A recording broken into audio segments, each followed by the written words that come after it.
سيدنا محمد كما صليت على إبراهيم وعلى آل إبراهيم في العالمين إنك حميد مجيد. قال الله تبارك وتعالى في كلامه المجيد: بسم الله الرحمن الرحيم. ومن الناس من يقول آمنا بالله وباليوم الآخر وما هم بمؤمنين يخادعون الله والذين آمنوا وما يخدعون إلا أنفسهم وما يشعرون. في قلوبهم مرض فزادهم الله مرضا ولهم عذاب أليم بما كانوا يكذبون. ان آیات مبارکہ میں اللہ تبارک و تعالی نے منافقین کے احوال کے بارے میں ارشاد فرمایا ہے. سورۃ البقرہ کی ابتدائی آیات مبارکہ میں اللہ تبارک و تعالی نے مومنین کی صفات کا ذکر فرمایا اور مومنین کی صفات کے بعد اللہ تبارک و تعالی نے 2 آیات میں کافروں کا ذکر فرمایا اور اب ان 13 آیات مبارکہ میں اللہ تبارک و تعالی نے منافقین کا ذکر فرمایا ہے. قرآن مقدس کی ان آیات مبارکہ سے یہ بات بھی واضح ہوتی ہے کہ اللہ نے جتنی مخلوق پیدا فرمائی ہے وہ بطور اعتقاد کے ان 3 اقسام میں تقریباً بند ہے، یعنی ان 3 قسموں سے باہر نہیں ہے. یا تو وہ لوگ ہیں جو مومن ہیں ظاہراً و باطناً، یعنی اندر باہر سے پکے مومن ہیں، ایمان والے ہیں جن کا ایمان واضح ہے ظاہر میں بھی باطن میں بھی، ان کے دلوں میں بھی ایمان ہے، ان کے زبانوں پر بھی اقرار ہے اور ان کا پورا وجود جو ہے، پورے اعضاء جو ہیں، پورے ارکان جو ہیں وہ اس ایمان پر گواہی دیتے ہیں، دلالت کرتے ہیں کہ یہ سچے مومن. ان مومنین میں سے سب سے اعلیٰ، سب سے افضل انبیاء علیہم السلام کے بعد جو جماعت ہے وہ ہے اصحاب رسول اللہ رضوان اللہ علیہم اجمعین،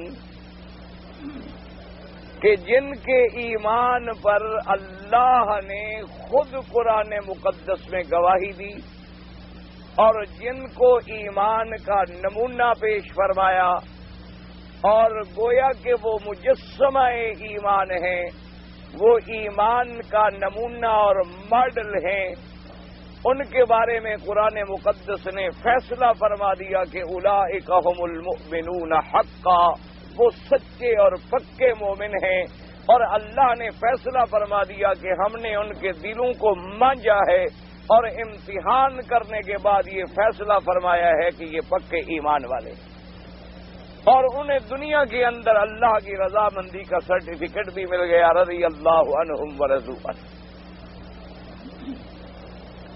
اور اسی لیے حضور پاک صلی اللہ علیہ وسلم نے ارشاد فرما دیا کہ پہلی امتیں بھی گمراہ ہوئی ہیں اور فرقوں میں بٹ گئی ہیں، اور حضور پاک صلی اللہ علیہ وسلم نے فرمایا کہ پہلی امتیں جو تھیں وہ تقریباً 72 فرقوں میں بٹ گئیں. فرمایا امت بھی میری زیادہ ہے اور میری امت جو ہے وہ 73 فرقوں میں بٹ جائے گی. اور 73 فرقوں میں سے فرمایا کہ تمام کے تمام فرقے جو ہیں وہ جہنمی ہوں گے، صرف ایک فرقہ جو ہے وہ نجات والا ہوگا، وہ کامیاب ہوگا، وہ جنتی ہوگا. تو جب صحابہ نے پوچھا کہ یا رسول اللہ صلی اللہ علیہ وسلم وہ کامیاب گروہ جو ہے اس کی کیا علامت ہوگی؟ فرمایا الا ما انا علیہ واصحابی، کہ جنہوں نے میرا طریقہ اور میرے صحابہ کا طریقہ پکڑ لیا وہی کامیاب ہو. تو اب اس لیے ہر آدمی کو اپنے ایمان کو اگر جانچنا ہو اپنے ایمان کا اگر امتحان کرنا ہو تو اس کے لیے کسوٹی کیا ہے؟ اس کے لیے کسوٹی یہ ہے کہ وہ دیکھے گا کہ میرا عمل، میرا اعتقاد حضور پاک صلی اللہ علیہ وسلم اور صحابہ کے عمل سے ملتا ہے یا نہیں ملتا۔ اگر تو اس نے حضور پاک صلی اللہ علیہ وسلم اور صحابہ رضوان اللہ علیہم اجمعین کے طریقے کو مضبوطی سے پکڑ لیا تو وہ سمجھ لے کہ الحمدللہ میں اس گروہ میں ہوں جو گروہ جنتی ہے اور جو نجات یافتہ ہے اور جو کامیاب ہے، جسے قرآن نے حزب اللہ فرمایا، جسے قرآن نے مفلحون میں شامل فرمایا، جسے قرآن نے مومنون میں شامل فرمایا۔ اگر اس کے اعمال اللہ کے رسول کے فرمان کے خلاف ہیں، اگر اس کا اعتقاد اللہ کے رسول کے حکم کے خلاف ہے اور صحابہ کے اعتقاد و عمل کے خلاف ہے، تو وہ سمجھ لے کہ میں بھی ان گمراہ فرقوں میں ہوں جن کے بارے میں حضور صلی اللہ علیہ وسلم نے خبر دی ہے کہ وہ جہنمی ہوں۔ مومنین کی موٹی موٹی صفتوں کا ذکر اللہ نے سورۃ البقرہ میں بھی فرما دیا اور کئی سورتوں میں آیا ہے، بلکہ سورۃ المومنون پوری قرآن مقدس میں موجود ہے، اس کے اندر بھی مومنین کی صفات کا ذکر ہے۔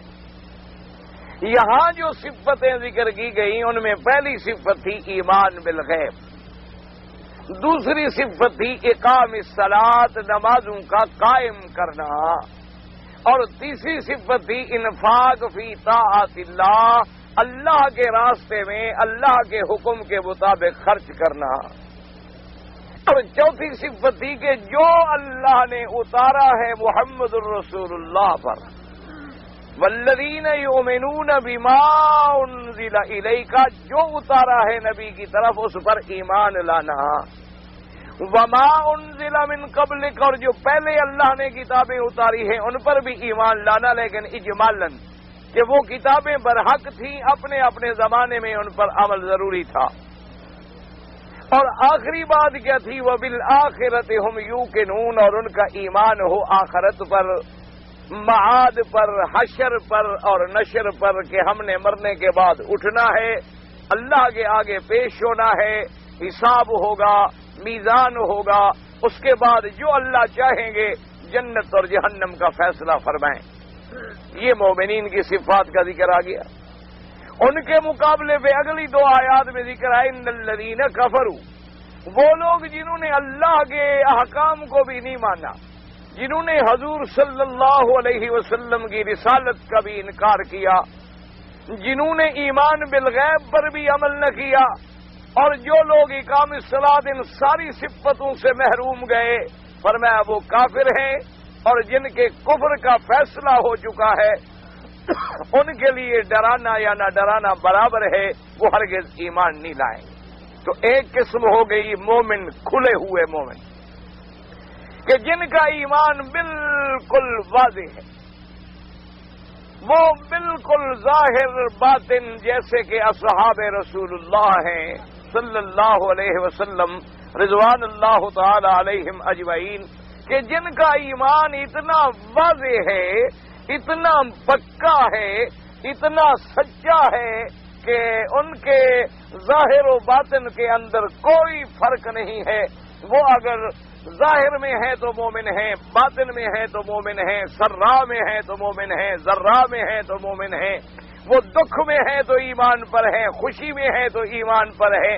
یہ پکے مومن، مقابلے پہ ابھی جہل، ابھی لہب اور شیبہ اور ولید ابن المغیرہ اور دیگر کفار جو ہیں وہ پکے کافر، کہ جن کا اندر باہر انکار ہے، کہ انہوں نے زبان سے بھی انکار کیا اور اندر سے بھی انکار کیا، یعنی باطناً بھی وہ دشمن تھے اللہ کے رسول کے، اور زبان سے بھی کھلے دشمن، کوئی چھپی چھپائی بات ہے ہی نہیں۔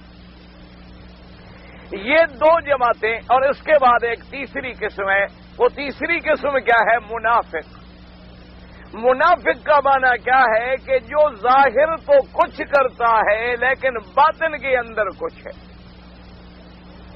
یعنی اس کا ظاہر علیحدہ ہے اور باطن جو ہے وہ علیحدہ ہے۔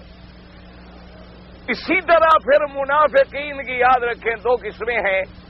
ایک منافق ہے اعتقادی، یعنی عقیدے کا بھی منافق ہے کہ ظاہراً کہتا ہے حضور پاک صلی اللہ علیہ وسلم کے بارے میں کہ آپ اللہ کے رسول ہیں، لیکن اندر رسول نہیں مانتا۔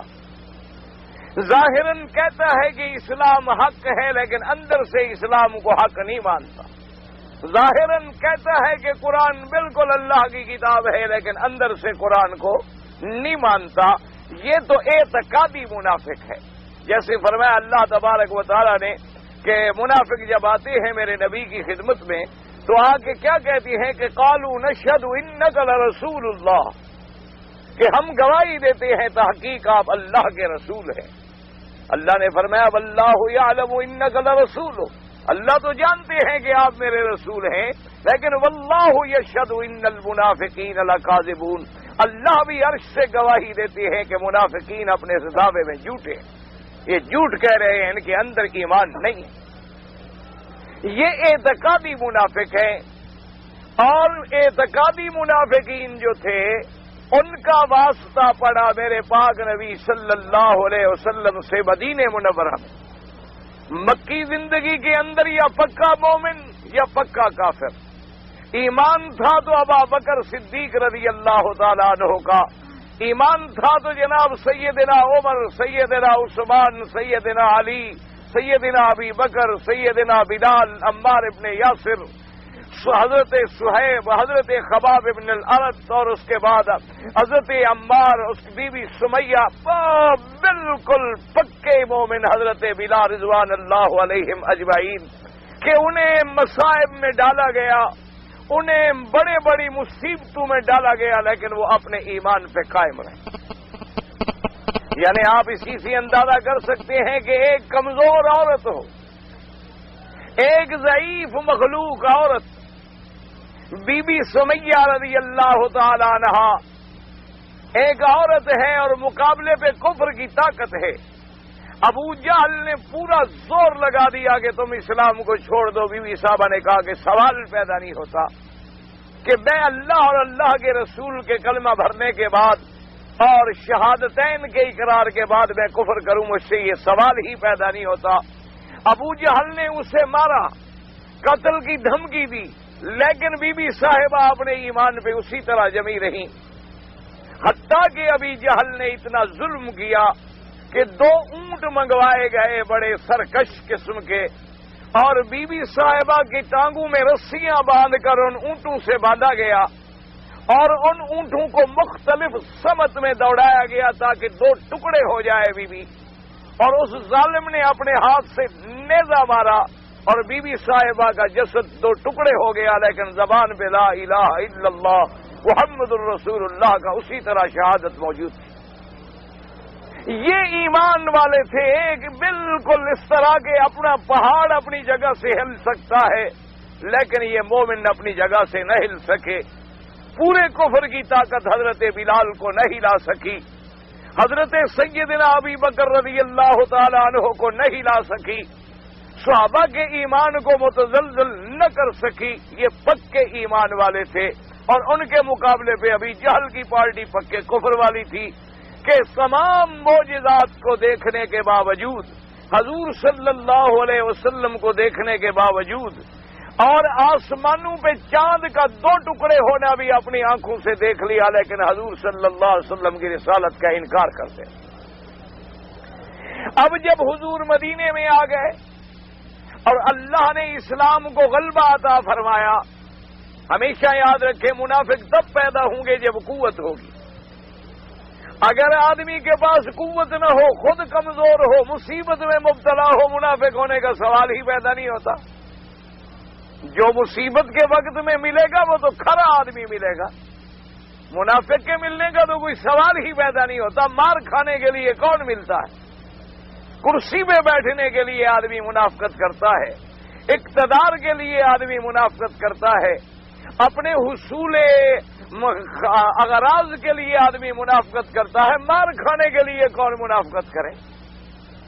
جب مدینہ منورہ میں اللہ نے اسلام کو غلبہ عطا فرمایا اور بدر کی جنگ میں اللہ تبارک و تعالی نے اسلام کو سر بلند کر دیا اور کفر کے ستون مارے گئے، مکے کے 70 سردار قتل ہو گئے، اور مکے کے 70 سردار قید ہو گئے اور اسلام کی قوت کا اقرار دشمنوں کو بھی ہو گیا، تو اب مدینہ منورہ میں جو قبائل رہتے تھے انہوں نے یہ طریقہ اختیار کیا کہ اب ظاہراً مسلمان بن جاؤ لیکن اندر کافر رہو۔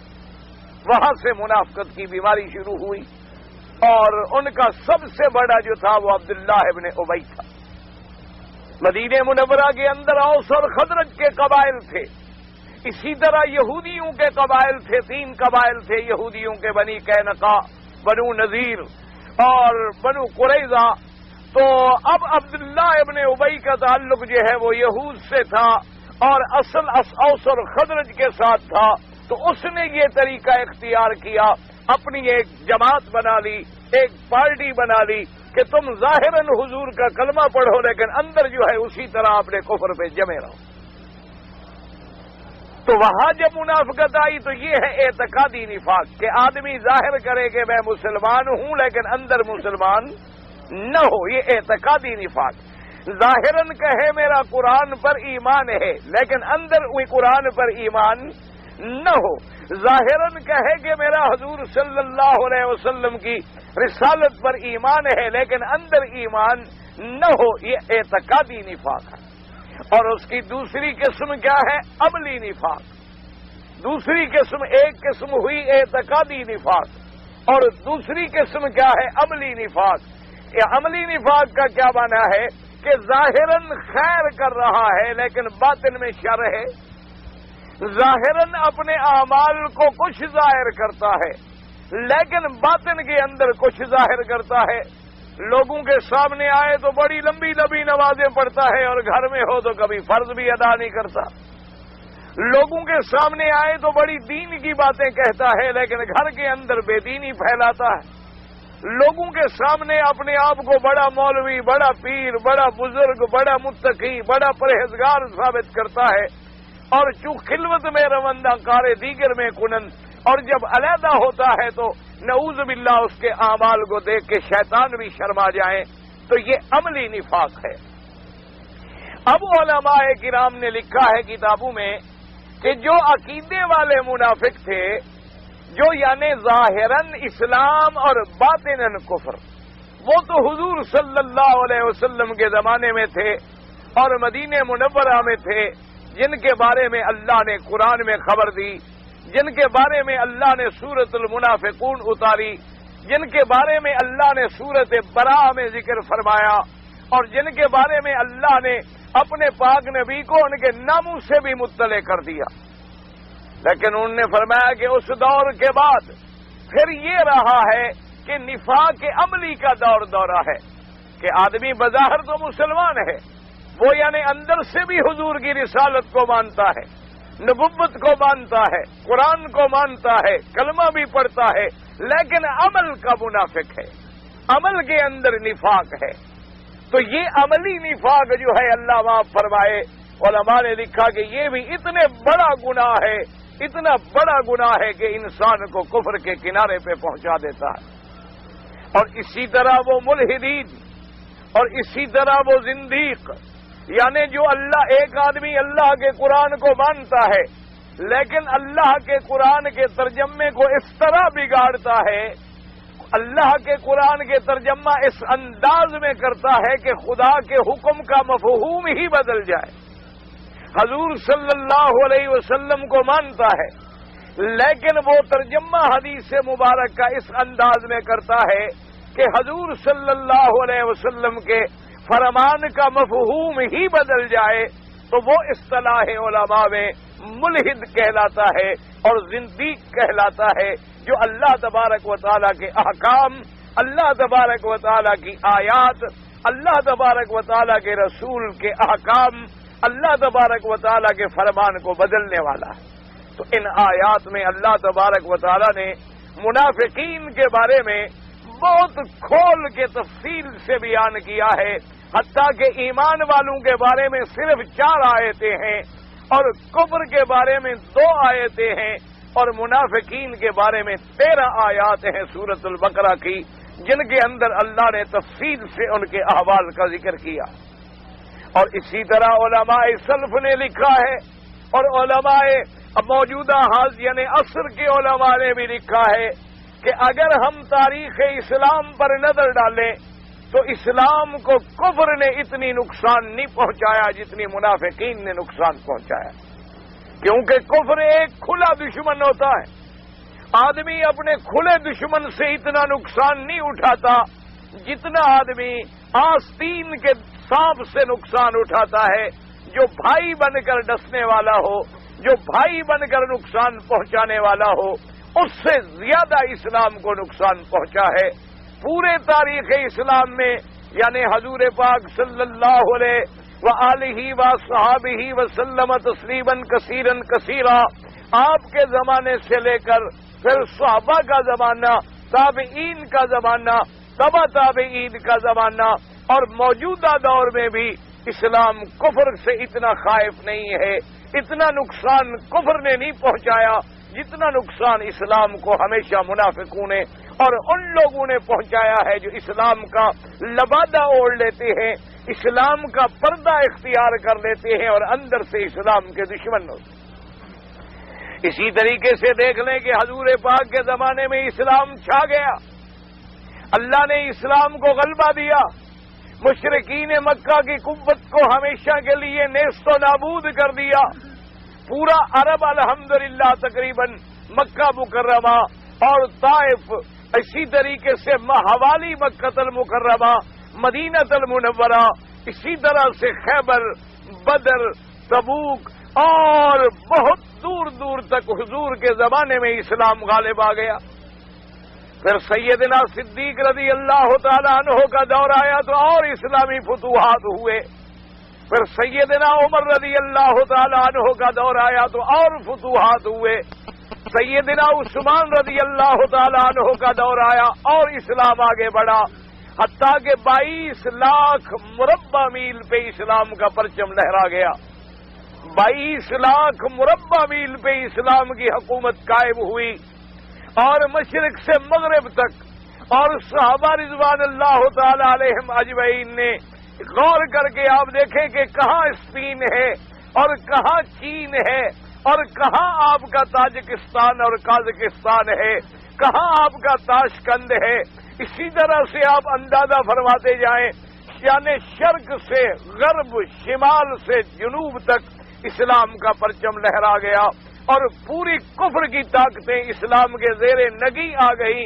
جو سب سے بڑی قوتیں تھیں، فارس کی قوت تھی، کسرا کی طاقت تھی، روم کی طاقت تھی، تمام طاقتیں ختم ہو گئی، صلیب کی قوت ختم ہو گئی، یہودیت اپنی موت آپ مر گئی، تمام فرقے ختم ہو گئے، اور اسلام کا پرچم جو ہے وہ پورے عرب سے نکل کر ایشیا تک اور پوری دنیا تک پھیل گیا۔ تو اب دشمنوں نے فیصلہ کیا کہ اسلام کو ہم مقابلے سے نقصان نہیں پہنچا سکتے، تو اب انہوں نے پھر اسلام کا لبادہ اوڑھا، اور عبداللہ ابن سبا نے، جو یہودی الاصل تھا، یہودی النسل تھا، اس نے جماعت پیدا کی اور انہوں نے اسلام کا لبادہ اوڑھ لیا، مسلمان بن گئے، اور وہی لوگ ذریعہ بنے حضرت عثمان رضی اللہ عنہ کو شہید کرانے۔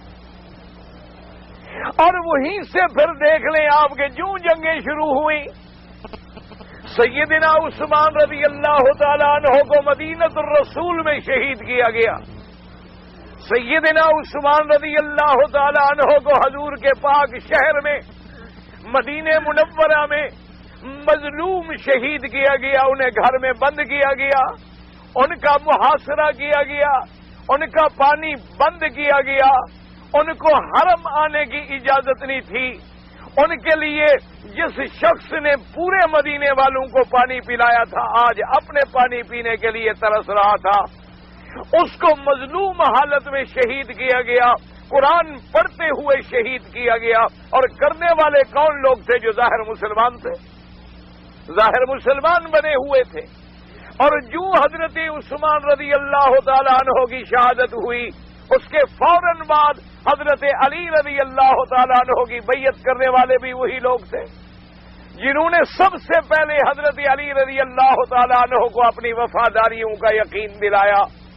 اور اس کے بعد یہ نتیجہ نکلا کہ ایک طرف سیدنا علی رضی اللہ تعالیٰ عنہ کی حمایت کی اور دوسری طرف بی بی عائشہ سیدہ صدیقہ رضی اللہ تعالیٰ عنہ جو حج کے لیے اور عمرے کے لیے مکہ مکرمہ میں تشریف فرما تھی، ان کو آ کے بھڑکایا گیا کہ عثمان مظلوم شہید ہو گیا ہے، اور جن لوگوں نے شہید کیا ہے وہ حضرت علی کے قریب ہیں، اور حضرت علی رضی اللہ تعالیٰ عنہ قاتلوں سے بدلہ لینا نہیں چاہتے۔ بی بی صاحبہ کو اکسایا گیا کہ اس وقت امت کو آپ کی ضرورت ہے، آپ تمام امت کی ماں ہیں، آپ جب بحیثیت امہات المومنین کے اور بحیثیت رشتہ داری کے سیدنا عثمان کے خون کا مطالبہ کریں گی تو تمام صحابہ آپ کا ساتھ دیں گے چونکہ آپ کے بیٹے ہیں، اور حضرت علی رضی اللہ تعالیٰ عنہ ان سے بدلہ لیں گے، ورنہ اس وقت تک ان کی کیا خلافت ہے کہ قاتل کو نہ پکڑا جائے۔ اور حضرت عثمان کا قاتل جنہوں نے اللہ کے نبی کے حرم میں مدینہ منورہ میں ظلم کیا، قتل کیا، ادھر بی بی صاحبہ کو اکسایا اور ادھر حضرت علی کو بھڑکایا کہ بی بی صاحبہ ہزاروں کا لشکر لے کر تمہارے مقابلے پہ آ رہی ہے کہ تمہیں خلافت سے ہٹا دے۔ ذرا پورے اسلام کی تاریخ اٹھا کر دیکھیں، لڑانے والے کون تھے؟ جنہوں نے اسلام کا لباس پہنا ہوا تھا، جنہوں نے کلمہ شریف پڑھ رہے تھے اور جو اپنے آپ کو پکا مسلمان کہتے تھے۔ حضرت علی رضی اللہ تعالیٰ عنہ وہاں سے چلے اور حضرت حسن حضرت حسین رضی اللہ تعالیٰ عنہما انہوں نے آ کے اپنے ابا جان سے عرض کیا، انہوں نے کہا ابا جان یہ دشمن ہیں جو آپ کو بھی اور بی بی صاحبہ کو بھی لڑانا چاہتے ہیں، یہ منافقین کا گروہ ہے، یہ سبائی ٹولہ ہے، یہ یہودیت کے ایجنٹ ہیں، یہ دشمنان اسلام ہیں، آپ اپنی اماں سے کیسے مقابلہ کریں گے؟ وہ تو آپ کی ماں ہے، امہات المومنین ہیں، مہربانی کریں آپ اپنی فوجوں کو لے کے مقابلے پہ نہ چلیں۔ لیکن حضرت علی رضی اللہ تعالیٰ عنہ نے فرمایا کہ مجھے یہ اطلاع ملی ہے کہ وہ مجھ پہ حملہ کرنا چاہتے ہیں، اور اگر ایسی بات ہو جائے تو بحیثیت ایک خلیفہ برحق کے، بحیثیت ایک خلیفہ راشد کے اپنی خلافت کا اور دفاع کرنا جو ہے وہ میرا حق ہے۔ حضرت علی رضی اللہ تعالیٰ عنہ چلے، راستے میں آ کر دونوں لشکر آمنے سامنے ہو گئے، ایک طرف سیدہ صدیقہ ہیں، عبداللہ ابن الزبیر ہیں رضی اللہ تعالیٰ عنہم، اور ہزاروں صحابہ کا لشکر ہے، اور دوسری طرف سیدنا علی رضی اللہ تعالیٰ عنہ ہیں اور صحابہ کا لشکر ہے۔ دونوں نے پڑاؤ کیا۔ سیدنا علی رضی اللہ تعالیٰ عنہ نے پیغام بھیجا کہ یا امہات المومنین، میں یہ چاہتا ہوں کہ ہم جھگڑے سے پہلے آپس میں مل بیٹھیں، آپس میں ڈائیلاگ کر لیں، مذاکرات کر لیں، تاکہ بات خدا کرے کسی طرح طے ہو جائے۔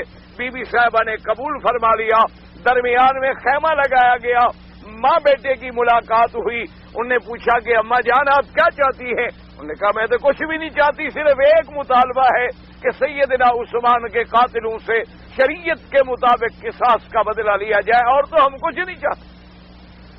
آپ خلیفہ برحق ہیں، آپ خلیفہ راشد ہیں، اور آپ داماد نبی محمد مصطفیٰ ہیں، آپ سیدہ فاطمہ الزہرا رضی اللہ تعالی عنہا کے شوہر ہیں، اور آپ کاتب الوحی ہیں، اور آپ وہ آدمی ہیں جس کے بارے میں اللہ کے نبی نے فیصلہ فرمایا تھا کہ سب سے زیادہ فیصلے کرنے والا کون ہے؟ حضرت علی ہے، اور جس کو حضور نے اپنی زندگی میں یمن کی جانب ہر جانب امیر بنا کے بھیجا رضی اللہ تعالیٰ عنہ وارضاہ ہو۔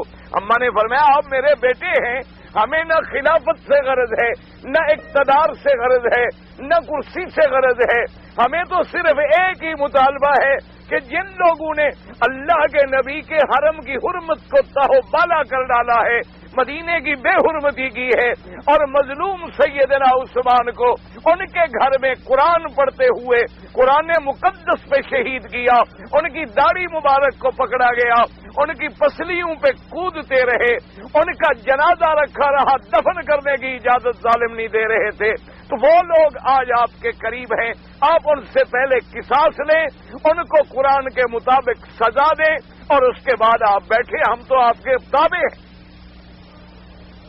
سیدنا علی رضی اللہ تعالیٰ عنہ نے جب سنی ساری بات، تو آپ نے فرمایا سیدہ سے انہوں نے کہا امہات المومنین آپ یہ اندازہ کریں، آپ بتلائیں کہ آپ کو مجھ سے کیا توقع ہے سیدنا عثمان کے بارے میں؟ سیدنا عثمان صرف محسن اسلام نہیں ہے بلکہ وہ تو ذاتی طور پہ میرا محسن ہے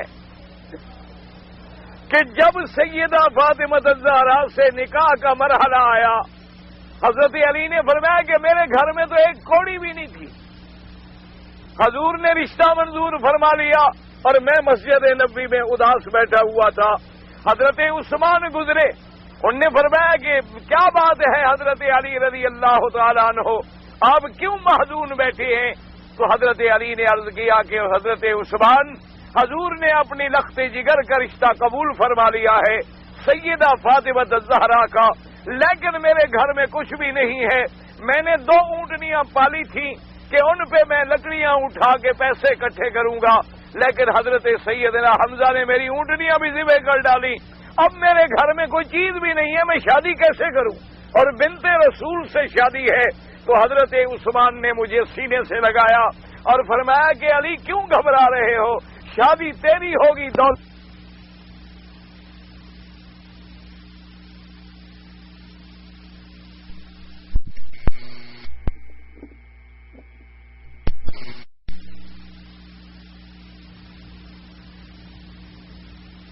مجھ پر ذاتی احسان کرنے والا ہے، اور سیدنا عثمان تو وہ ہے جس سے یستحیی منہ الملائکہ، جس سے اللہ کے فرشتے حیا کرتے ہیں۔ سیدنا عثمان تو وہ ہے رضی اللہ تعالیٰ عنہ جس کے استقبال کے لیے حضور اٹھ کے بیٹھ جاتے تھے۔ سیدنا عثمان تو وہ ہے جس کے بارے میں حضور نے فرمایا کہ خدا کی قسم ہے اگر اور بھی میری بیٹی کوئی باقی ہوتی تو میں عثمان کو دیتا۔ 2 بیٹیاں جس کے گھر میں ہیں محمد الرسول اللہ کی، جو ذی-النورین ہے، جو ذی حیا ہے، جو داماد محمد مصطفیٰ ہے، اور سب سے پہلے اسلام پہ خرچ کرنے والا کہ جس نے تبوک کے موقع پر 900 اونٹ، 100 گھوڑا اور 4000 دینار اس زمانے میں پیش کیے، حضور کے سامنے دولت کا ڈھیر لگا دیا۔ حضور صلی اللہ علیہ وسلم اپنے دامن میں ان پیسوں کو یوں لے کے ہلا رہے تھے اور چہرہ گلاب کی طرح کھلا ہوا تھا، اور فرمایا کہ عثمان فعمل ما شئت، کہ عثمان آج کے بعد چاہے جو چاہے تو جا کے کر، تیری جنت کا محمد ذمہ دار ہے۔ فرمایا کیا بات کر رہی ہیں اماں جان، عثمان کو اگر علی نہیں پہچانتا تو کون پہچانے؟ اگر حضرت عثمان رضی اللہ تعالیٰ عنہ کے مناقب کو حضرت علی نے فرمایا اماں جان میں اگر نہیں سمجھتا، وہ آدمی کہ جس نے حفظ قرآن کے بارے میں کہ اللہ نے قرآن کی ایک ظاہری حفاظت کی، ایک قرآن کی باطنی حفاظت کی، ایک اللہ نے حفاظت کی لوح محفوظ میں، دوسری حفاظت کی بیت العزت سمائے دنیا میں، اور تیسری حفاظت کی قلب محمد مصطفیٰ میں، اور چوتھی حفاظت کی مومنین کے سینوں میں، اور 5ویں حفاظت کی کہ قرآن کو جمع کر کے ایک کتاب کی شکل میں محفوظ کر دیا جائے، یہ 5ویں حفاظت کا کام اللہ نے عثمان سے لیا ہے، تو میں عثمان کو بھول سکتا ہوں؟ تو میں نے فرمایا پھر بات کیا ہے کہ تم ان کے قصاص کے بارے میں کیوں اتنی غفلت فرما رہے ہو؟ تو سیدنا علی کرم اللہ وجہہ رضی اللہ تعالیٰ عنہ وارضاہ ان نے فرمایا کہ اماں جان اصل مصیبت یہ ہے کہ جن ظالموں نے شورش ڈالی ہے، جن ظالموں نے حضرت عثمان رضی اللہ تعالیٰ عنہ کی مہر کو غلط استعمال کیا ہے، جن ظالموں نے سیدنا عثمان کے پروانے کو تبدیل کیا ہے اور محمد ابن ابی بکر کے خلاف اس کے قتل کا حکم نامہ جاری کرایا ہے، انہی ظالموں نے میری بیعت بھی کر لی ہے، اور اگر میں فوراً ان پہ ہاتھ ڈالتا ہوں تو میرا داخلی استحکام خطرے میں پڑ جائے گا اور میں نظام کو کنٹرول نہیں کر سکوں گا۔ آپ مجھے مہلت دے دیں کچھ عرصے کے لیے تاکہ میری بیعت ہو جائے، خلافت مستحکم ہو جائے، میں اقتدار پہ اچھی طرح تمکین حاصل کر لوں، اس کے بعد اللہ میرا گواہ ہے اور آپ امہات المومنین ہیں، سب سے پہلے حضرت علی کا ہاتھ جو ہے وہ عثمان کے ظالموں اور قاتلوں کی گردن پہ ہو۔ اماں جان مان گئی، دونوں میں اصلاح ہو گئی، باپ اور ماں اور بیٹا دونوں الحمدللہ خوش ہو گئے، اور بی بی صاحبہ نے اتنی عرض کیا کہ اب میرے لیے کیا حکم ہے؟ انہوں نے کہا آپ کی مرضی ہے، آپ مدینہ آنا چاہتی ہیں تو اہلاً و سہلاً، کیونکہ مدینہ منورہ آپ کا گھر ہے اور ہم چشم برا ہیں، اور میں آپ کے اونٹ کی مہار پکڑ کے آپ کو مدینے میں لے جاؤں، اور اگر آپ مناسب سمجھتی ہیں تو فی الحال آپ بصرہ چلی جائیں تاکہ دشمنوں کو شورش کا موقع نہ ملے اور وہ ہمیں مزید نہ لڑا سکیں جب تک کہ میں اس معاملے پہ کنٹرول کر لوں۔ بات ختم ہو گئی، لیکن اب وہ ظالم، وہ سبائی ٹولہ، وہ یہودیت کے کاشتہ پودے، وہ یہودیت کے ایجنٹ، جب ان کو یقین ہو گیا کہ ماں بیٹے میں بات ختم ہو گئی ہے تو انہوں نے کہا اب ہمیں تو قصاص عثمان میں قتل کیا جائے گا۔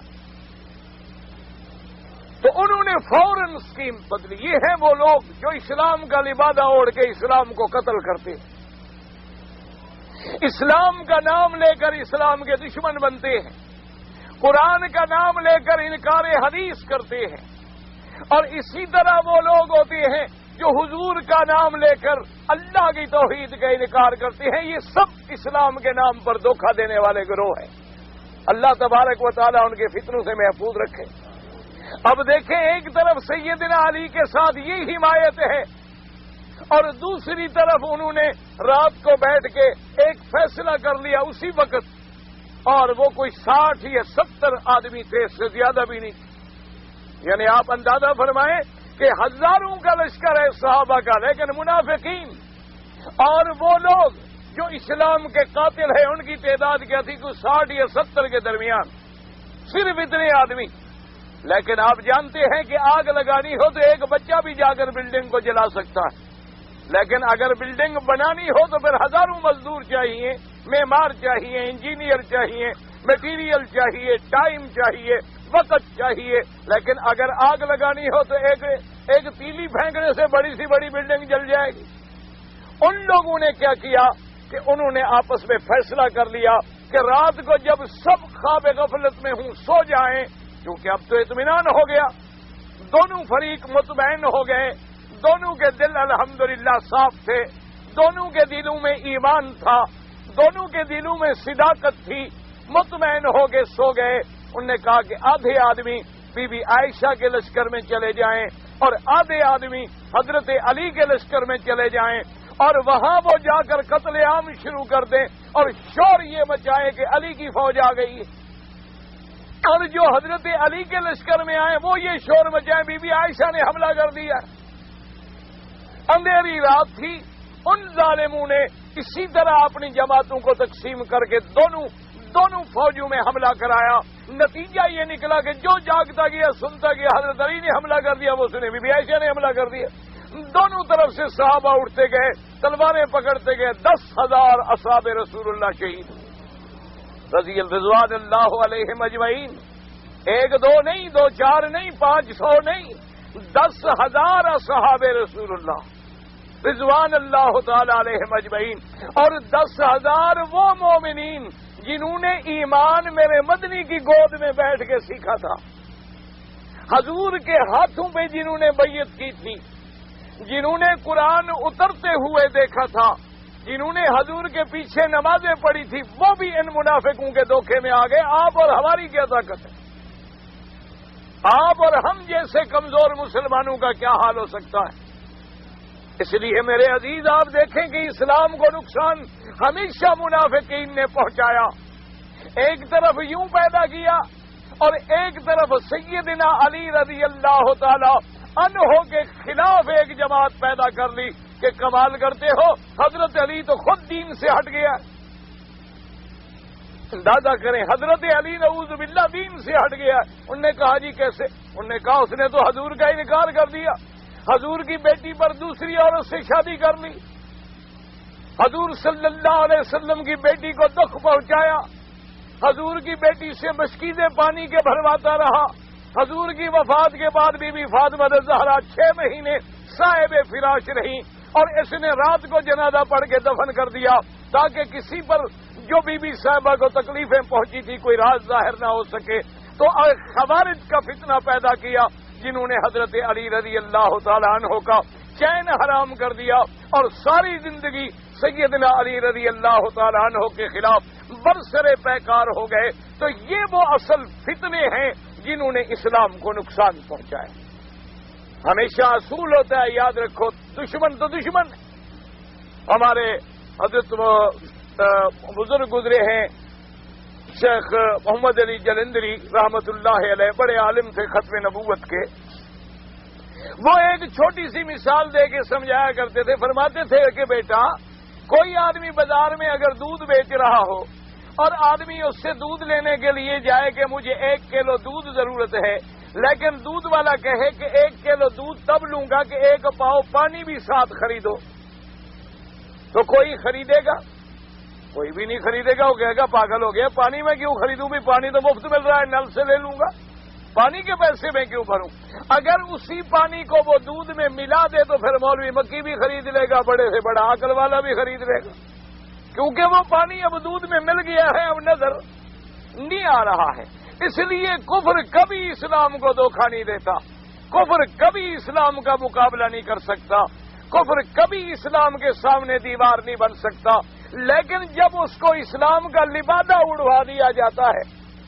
آج آپ دیکھیں، ایمان سے کہیں کہ دنیا کے اندر جتنا شرک ہو رہا ہے وہ محبت کے پردے میں نہ، ایمان سے کہیں جو لوگ قبروں پہ جھکتے ہیں، جو لوگ قبروں پہ سجدے کرتے ہیں، قبروں کی منتیں مانتے ہیں، نظر نیاز اور چڑھاوے چڑھاتے ہیں، وہاں جا کے اٹے گٹے ذبح کرتے ہیں، حلوے کی دیگیں پکاتے ہیں، کیا ہے؟ محبت کا پہلو ہے نا۔ اللہ کے اولیاء کی محبت کے پردے میں شرک کرایا جا رہا ہے۔ اولیاء اللہ کی محبت کا رنگ چڑھایا گیا اور اندر شرک ہے۔ جس شرک کو حضور مٹانے کے لیے آئے تھے، ہمیں پھر وہی لے جایا جا رہا ہے۔ اور ظاہر کیا ہے کہ بھئی یہ اللہ کے اولیاء ہیں، ان کی تعظیم ضروری ہے، یہ اللہ والے ہیں، یہ اللہ کے پہنچے ہوئے بزرگ ہیں، ان کو اللہ نے عظمت دی ہے، یہ روضے والے بزرگ ہیں، یہ مرتبے والے بزرگ ہیں، ان کی قبروں پہ طواف کرو، ان سے مانگو گے، یہ آگے کہیں گے اور تمہاری فریاد جو ہے وہ پوری ہو جائے گی۔ تو اولیاء کی محبت کے پردہ محبت کا ہے، لیکن اندر بدعات، اور بدعات کے بعد نتیجہ شرک تک لے جائیں گے۔ اسی طرح دیکھیں، دنیا میں لوگوں نے قرآن کا دعویٰ کیا کہ ہم اہل قرآن ہیں۔ آپ نے سنا ہے نا، بڑی دنیا میں پارٹیاں پیدا ہوئی کہ جی ہم اہل قرآن ہیں، اللہ نے نبی پہ قرآن اتارا، ہم تو قرآن کے ماننے والے ہیں۔ اب دعویٰ قرآن کا کیا، اندر کیا ہے کہ حدیث رسول اللہ کا انکار ہے، کہ جب کوئی حدیث آپ پیش کریں گے وہ کہیں گے چھوڑو جی یہ تو بندوں کی باتیں ہیں، کوئی اللہ کی بات تو نہیں ہے۔ حدیث تو ایک انسان کا کلام ہے اور ایک انسان نے سنا ہے اور صدیوں کے بعد ہم تک پہنچایا ہے، اس کی کیا حفاظت ہو سکتی ہے؟ اس کو چھوڑیں، اللہ نے قرآن اتارا ہے، ہم تو صرف قرآن کے پابند ہیں۔ نتیجہ کیا نکلا کہ اوپر لبادہ قرآن کا اوڑا گیا اور اندر فتنہ کیا نکلا؟ انکار حدیث کا۔ تو جب حدیث کا انکار ہو گیا، نماز ختم۔ کیوں؟ قرآن نے تو کہا تھا اتنا کہ نماز پڑھو، اب نماز کیسے پڑھو؟ یہ تو بتلائے گی حدیث رسول اللہ، اور حدیث رسول اللہ کا تو انکار ہو گیا۔ اچھا، حکم ملا تھا قرآن میں کہ زکوٰۃ دو، لیکن کتنی دو؟ سونے کی کتنی ہے، چاندی کی کتنی ہے، بکریوں کی کتنی ہے، گائے کی کتنی ہے، اونٹوں کی کتنی ہے، زمین چاہی کا عشر کتنا ہے، نہری کا عشر کتنا ہے، اور زمین جو ہے دامانی ہے جو بارشوں پہ پانی سبزہ ہوتا ہے ان کا کتنا؟ یہ تو بتلائے گی حدیث رسول اللہ۔ اب دعویٰ کیا اہل قرآن ہونے کا اور فتنہ نکل آیا درمیان میں انکار حدیث رسول اللہ۔ اسی طریقے سے محبت اہل بیت کا دعویٰ کیا کہ ہم اہل بیت کے غلام ہیں، ہم حضور کی اولاد کے غلام ہیں، حضرت علی رضی اللہ تعالیٰ عنہ کے غلام ہیں، سیدنا حسن کے غلام ہیں، سیدنا حسین کے غلام ہیں، بی بی سیدہ فاطمہ الزہرا کے غلام ہیں، اور اندر نتیجہ کیا نکلا؟ صحابہ کی دشمنی کا، صحابہ دشمنی کا رنگ چڑھایا اہل بیت کی محبت کا، اور اندر سے کیا نکل آیا؟ دشمنی صحابہ کا، کہ ہاں جی بی بی فاطمہ کو میراث نہیں ملا تو ابو بکر نے ظلم کیا نا، اور جی دیکھو حضور کے بیٹوں کو کرسی پہ نہیں بیٹھنے دیا، خود مکے والے بیٹھ گئے، دیکھو جی بڑی زیادتی کی نا۔ تو نتیجہ کیا نکلا؟ یعنی ظاہری دعویٰ اور جو پردہ اوپر چڑھایا گیا وہ حب اہل بیت تھی اور اندر سے نکل آیا بغض صحابہ. تو یہی وجہ ہے کہ اسلام نے منافقت کے پہلو کو بہت زیادہ کھول کے بیان کیا ہے، کیونکہ سب سے زیادہ نقصان دینے والے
ظاہر کچھ کرتے ہیں اور باطن کے اندر کچھ ہوتا ہے. اس لیے فرمایا وَمِنَ النَّاسِ مَن يَقُولُ آمَنَّا بِاللَّهِ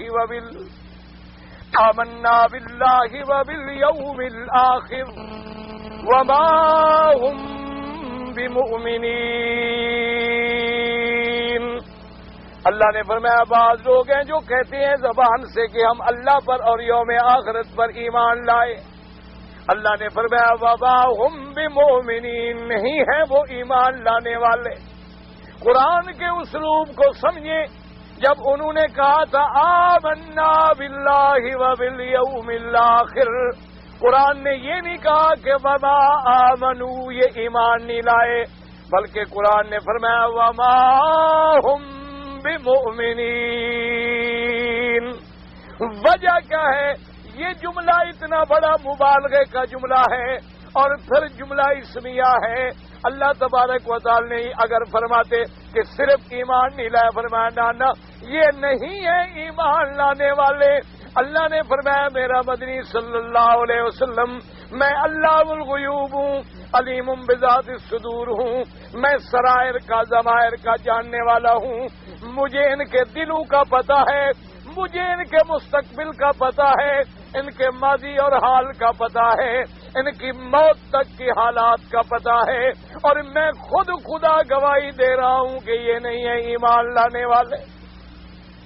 اسی طرح قرآن میں دوسری جگہ آتا ہے قالت الاعراب آمنا قل لم تؤمنوا ولكن قولوا اسلمنا.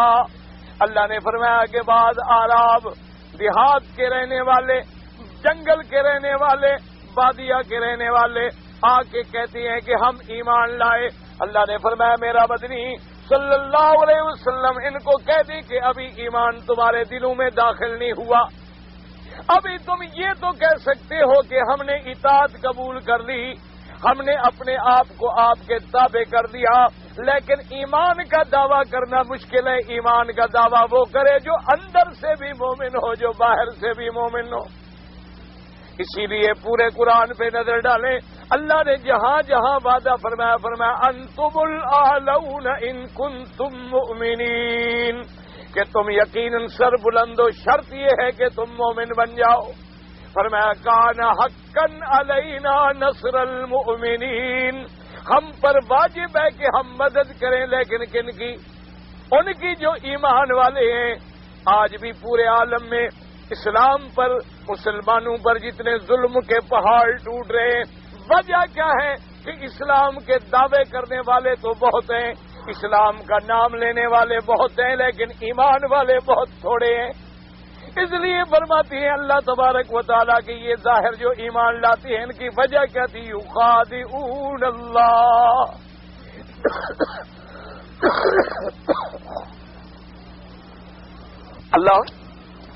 اللہ نے فرمایا یخادعون اللہ، یہ دھوکہ دینا چاہتی ہیں، یہ دھوکہ دیتے ہیں اللہ کو اور ان لوگوں کو جو ایمان لے آئے. دھوکے کا کیا مطلب کہ ظاہر مسلمان بن جائیں تاکہ ہماری جان مال بھی محفوظ ہو جائے، مسلمانوں سے بھی فائدے حاصل کر لیں، اموال غنیمت بھی حاصل کر لیں اور اپنا تحفظ بھی کر لیں، اور مسلمانوں کو غلبہ مل گیا تو ہم ان کے ساتھ مل جائیں گے، اور اگر مسلمانوں کو شکست ہو گئی تو ہم اپنے کفر پہ قائم رہیں گے. تو گویا یہ دھوکہ دے رہے ہیں کہ ظاہر کچھ کرتی ہیں اور باطن ان کا کچھ ہے. لیکن یاد رکھیں کوئی اللہ کو تو دھوکہ نہیں دے سکتا، کیونکہ اللہ تبارک و تعالیٰ تو اللہ الغیوب ہیں. لیکن عظمت کے لیے اس لیے اللہ پاک نے فرمایا جیسے ان الذین یؤذون اللہ ورسولہ، جو لوگ اللہ کو ایذا پہنچائیں یا اللہ کے رسول کو ایذا پہنچائیں، لعنہم اللہ فی الدنیا والآخرہ، ان پر اللہ کی دنیا و آخرت میں لعنت ہے. اب کوئی اللہ کو تو ایذا، اللہ کو کون ایذا پہنچا سکتا ہے؟ کسی بندے کی طاقت ہے کہ اللہ کو ایذا پہنچائے؟ لیکن اللہ کا ایذا پہنچانا کیا ہے کہ جب اللہ کے رسول کو ایذا پہنچائیں گے تو گویا اللہ کو ایذا پہنچایا.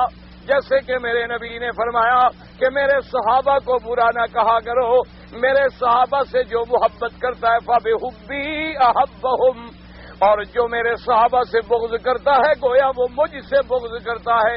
فرمایا ومن آذاہم فقد آذانی، اور جو میرے صحابہ کو ایذا پہنچاتا ہے اس نے مجھے ایذا پہنچائی.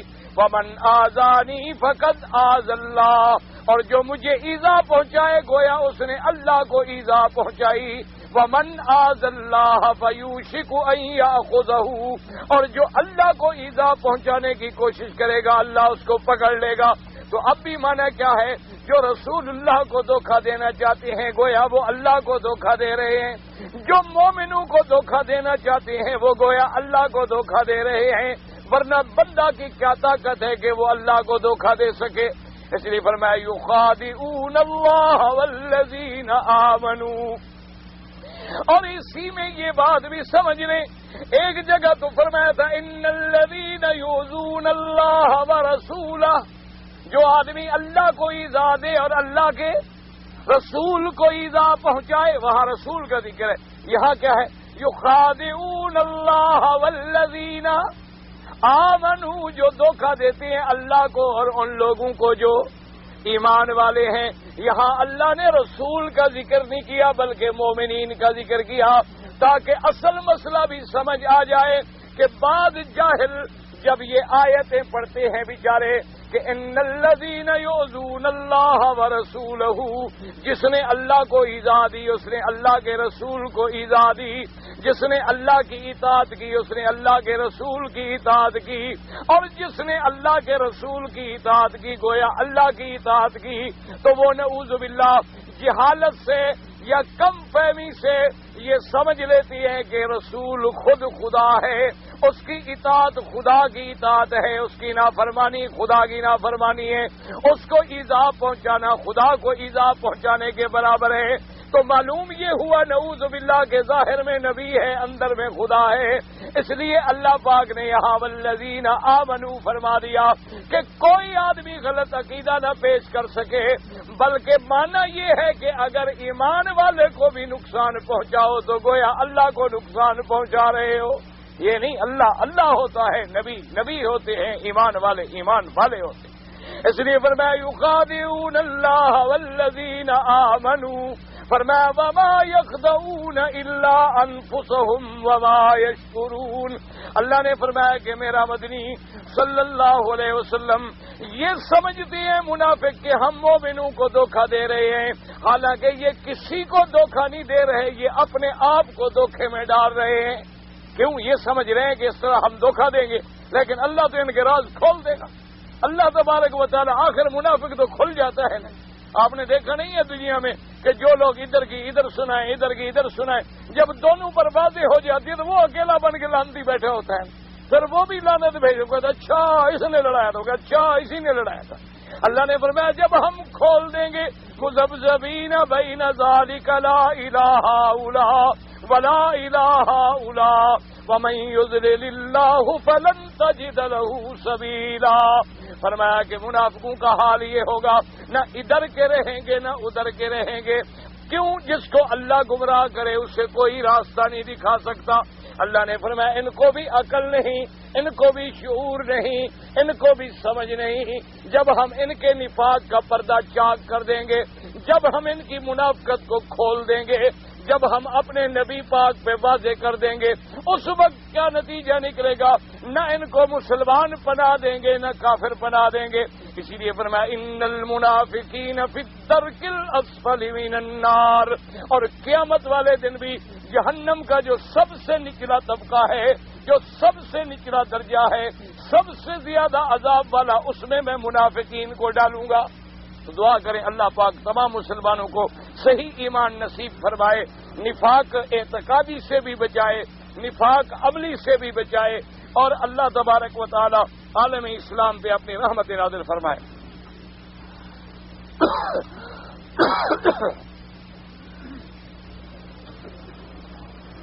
کہتا ہے جی کہ بعض لوگ جو ہیں جب خط لکھتے ہیں تو خط میں لکھنے سے پہلے بسم اللہ الرحمن الرحیم کے بجائے 786 لکھتے ہیں۔ بھئی اصل میں یہ بات بڑی عام ہو گئی ہے کہ 786 کو سمجھا جاتا ہے کہ یہ عدد ہے بسم اللہ الرحمن الرحیم کا۔ سب سے پہلی بات تو آپ یہ یاد رکھیں کہ یہ جو عدد نکالے گئے ہیں نا کہ بھی الف کے اتنے ہیں اور با کے اتنے ہیں اور تا کے اتنے ہیں، ابجدہ ہوا یہ جو ہیں، ان کا سب سے پہلے قرآن و حدیث سے کوئی تعلق ہی نہیں۔ کسی قرآن کی آیت میں، کسی حدیث مبارک میں ان عدد کے بارے میں آیا ہی نہیں ہے۔ یہ بعد کی اختراع ہے لوگوں کی، انہوں نے اعداد بنائے ہیں، تو اس لیے ہم یہ بات قرآن و حدیث کے مطابق کیسے سکتے ہیں کہ 786 واقعی بسم اللہ کا عدد ہے، جب عدد کا علم اور عدد کا حساب ہی قرآن و حدیث میں نہ ہو۔ اور پھر حضور پاک نے فرمایا کہ نحن امۃ امیۃ لا نکتب ولا نحسب، آپ نے فرمایا ہم ایک ایسی امت ہیں کہ جو حساب کتاب نہیں جانتی، اسی لیے میرے مدنی کا لقب آیا نبی الامی۔ تو پھر اگر ہم یہ 786 کبھی 787 کبھی 92 کا عدد، کبھی 94 کا عدد، کبھی کسی چیز کا عدد نکالیں گے جن کا قرآن و حدیث سے تعلق ہی نہیں ہے تو اس کے جائز ہونے کا سوال ہی پیدا نہیں ہوتا۔ ایک بات ہمیشہ یاد رکھیں، اور خط کے لکھنے کے اندر جو مسنون طریقہ ہے وہ یہی ہے کہ بسم اللہ الرحمن الرحیم، اس کے بعد اپنا نام لکھے، سب سے پہلے اپنا نام لکھے اور اس کے بعد جس کو لکھنا ہے اس کا نام لکھے۔ تو سنت کا طریقہ جو ہے وہ یہ ہے، یہ باقی جو ہے بدعات ہے۔ باقی لوگ سمجھتے ہیں کہ جی بسم اللہ الرحمن الرحیم کی بے ادبی ہوگی اور 786 کی بے ادبی نہیں ہوگی، تو پھر 786 کو تم کیا سمجھتے ہو؟ تو بہرحال یہ چیز سنت کے خلاف۔ کہتا ہے جی کوئی آدمی اگر دنیا میں خودکشی کرتا ہے تو بھائی حدیث مبارک میں اس کے لیے بڑی سخت وعید ہے۔ آپ نے فرمایا کہ جو آدمی اپنے آپ کو مارتا ہے اسی طرح ہمیشہ قیامت میں عذاب بھگتتا رہے گا۔ باقی اصل میں معاملہ جو ہے وہ یہ ہے کہ وہ چونکہ کلمہ پڑھتا تھا اس لیے اس کے معاملے کو آپ اللہ پہ چھوڑ دیں۔ تشدید تو یہی ہے کہ وہ ہمیشہ جہنم میں ہوگا، لیکن ایمان کی وجہ سے اللہ قادر ہیں کہ اسے بھی جہنم سے نکال کے جنت میں لے جائیں، کیونکہ اللہ کا فرمان ہے کہ جو آدمی شرک پہ مرے اس کی تو بخشش نہیں ہوگی۔ شرک کے علاوہ جتنے گناہ ہیں اللہ نے فرمایا میں چاہوں گا جس کے لیے بخش دوں گا۔ ان اللہ لا یغفر ان یشرک بہ ویغفر ما دون ذلک لمن یشاء، فرمایا صرف شرک جو ہے وہ نہیں بخشا جائے گا، شرک کے علاوہ جتنے گناہ ہیں فرمایا میں چاہوں تو بخش دوں۔ تو بہرحال کچھ دعا کریں اللہ ہر مسلمان کو خودکشی سے بھی بچائے۔ کہتے ہیں جی جب ہم طواف کرتے ہیں تو ہمارا کعبۃ اللہ جو ہے بائیں ہاتھ پہ ہوتا ہے، اسی ورنہ ہر کام شریعت میں دائیں طرف سے محبوب ہے، لیکن کعبۃ اللہ جو ہے وہ ہمارے بائیں ہاتھ پر ہوتا ہے۔ اس کی کیا وجہ ہے؟ گزارش یہ ہے کہ اس کی وجہ تو بہرحال کتابوں کے اندر مکتوب نہیں ہے، یعنی کسی حدیث میں یا کسی قرآن مبارک کی آیت مبارک میں اس کے بارے میں حکم نہیں آیا۔ اصل تو بات یہ ہے کہ ہمیں اللہ کے حکم کی اور حضور کے طریقے کی پیروی کرنی ہے، کیونکہ حضور پاک نے اسی طرح طواف فرمایا ہے، لہذا ہمارا فرض ہے کہ ہم بھی اسی طرح کریں۔ اگر حکمت سمجھ آ جائے تو الحمدللہ، نہ سمجھ آئے تب بھی اتباع رسول اللہ ہمارے لیے کافی ہے۔ بعض علماء متاخرین نے لکھا ہے البتہ کہ چونکہ اللہ نے دل بھی بائیں طرف رکھا ہے تو کعبۃ اللہ بھی بائیں طرف جب گھومیں گے تو دل کے زیادہ قریب ہوگا، اور اللہ نے کعبے کو دلوں کا مقناطیس بنایا ہے۔ تہوی الیہم افئدتہم، اللہ نے دلوں کو کعبے کی طرف موڑ دیا ہے، تو شاید اس میں یہ حکمت بھی ہو، لیکن اللہ جانتے ہیں کہ حقیقت کیا ہے۔ کہتے ہیں جی جب کسی آدمی پر کوئی مصیبت آ پڑے تو کیا کرے؟ تو قرآن میں موجود ہے الذین اذا اصابتهم مصیبۃ قالوا انا للہ وانا الیہ راجعون، وہ صبر کرے، اولئک علیہم صلوات من ربہم ورحمہ واولئک هم المہتدون۔ اور حضور پاک کی حدیث میں آتا ہے اذا حضب امر بادر الی الصلاۃ، جب میرے مدنی پاک کو کوئی مشکل پیش آ جاتی آپ فوراً نماز پڑھتے۔ تو آپ کو بھی اگر کوئی مصیبت ہے تو آپ 2 رکعت نفل پڑھنی شروع کر دیں، اللہ تبارک و تعالی مصیبت دور فرما دیں گے۔ اور اسی طرح حکم ہے کہ اگر مصیبت آئے تو حسبنا اللہ ونعم الوکیل، حسبنا اللہ ونعم الوکیل، اس کو کثرت سے پڑھا کریں۔ جب صحابہ پہ مشکل آئی تو انہوں نے بھی یہی پڑھا، جب حضرت ابراہیم کو آگ میں ڈالا گیا انہوں نے بھی یہی پڑھا، جب بی بی عائشہ صدیقہ پہ مصیبت آئی انہوں نے بھی یہی پڑھا، اور جب اسماعیل کو اکیلا بٹھایا گیا انہوں نے بھی یہ پڑھا۔ تو یہ قرآن پاک کا کلمہ مبارک ہے، جو یقین سے پڑھے گا انشاءاللہ ساری مصیبتیں ٹل جائیں گی۔ اس دنیا میں سب سے پہلے انسانی قتل کب ہوا؟ سب سے پہلے قابیل آدم علیہ السلام کے بیٹے نے اپنے بھائی حابیل کو قتل کیا۔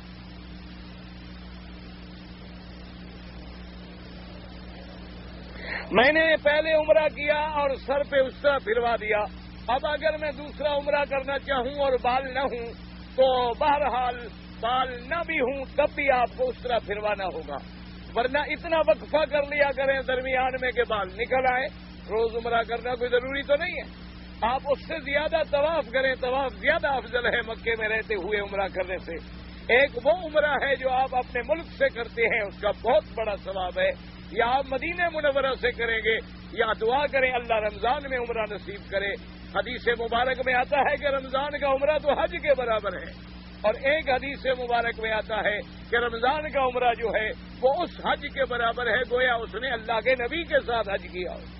اتنی بڑی فضیلت ہے، لیکن عمرے سے مراد میقات کا عمرہ ہے، یہ نہیں کہ یہاں چھوٹا عمرہ کر کے یہ ثواب حاصل کر لو، یعنی میقات سے اپنے ملک سے آتے ہوئے عمرہ کرے، یا مدینہ منورہ گیا ہے وہاں سے آتے ہوئے عمرہ کرے، یا طائف گیا ہے راستے میں میقات ہے وہاں سے آتے ہوئے عمرہ کرے، اور جائے بھی اپنے کام سے اور پھر آ رہا ہو اللہ تبارک و تعالی اس میں، ورنہ بہرحال مدینہ شریف جا کے بھی اگر کوئی عمرہ کرے گا تو میقات کا عمرہ نصیب ہو جائے گا۔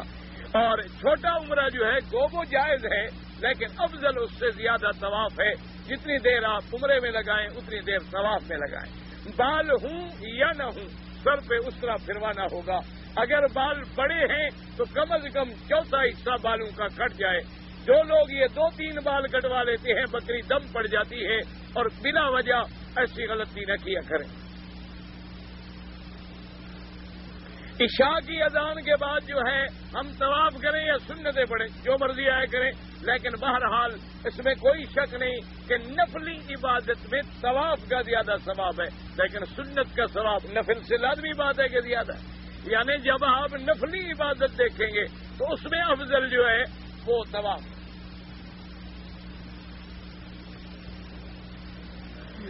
رمضان شریف میں درس کا یہی وقت ہوگا؟ بھی نہیں، میں معذرت خواہ ہوں، رمضان شریف میں چونکہ افطار ہوتا ہے، افطار کے بعد لوگ بیچارے گھر میں روٹی کھانے جاتے ہیں، واپس آتے ہیں تو تراویح ہوتی ہے، تراویح کے بعد بھی آدمی 10:30-11 بجے کے قریب لوگ فارغ ہوتے ہیں۔ پچھلے سال یا اس سے پچھلے سال میں نے کوشش کی تھی، لیکن طلبہ بھی نہیں پہنچ سکتے اور لوگ